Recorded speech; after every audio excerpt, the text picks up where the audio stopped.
আসসালামু আলাইকুম দর্শক শ্রোতা। বিভিন্ন অঞ্চলে বৃষ্টির আভাস, কোথাও কোথাও ভারী বর্ষণ। দেখুন বিস্তারিত। ঢাকা সহ দেশের বিভিন্ন অঞ্চলে বৃষ্টির আভাস দিয়েছে আবহাওয়া অফিস।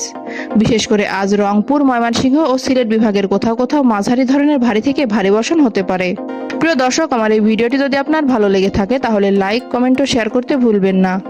আর সবার আগে এমন সব গুরুত্বপূর্ণ তথ্য পেতে চাইলে আমার চ্যানেলটি অবশ্যই সাবস্ক্রাইব করে বেল আইকনটি বাজিয়ে রাখুন।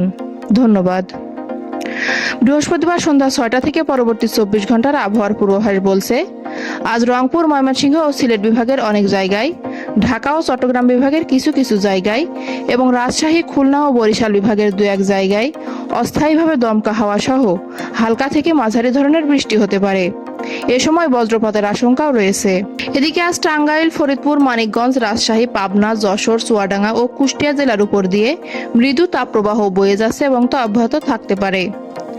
এছাড়া আজ দেশের উত্তরাঞ্চলে দিনের তাপমাত্রা সামান্য কমতে পারে, তবে দেশের অন্যত্র তা প্রায় অপরিবর্তিত থাকতে পারে। অনেকটা পরিবর্তিত থাকতে পারে রাতের তাপমাত্রাও।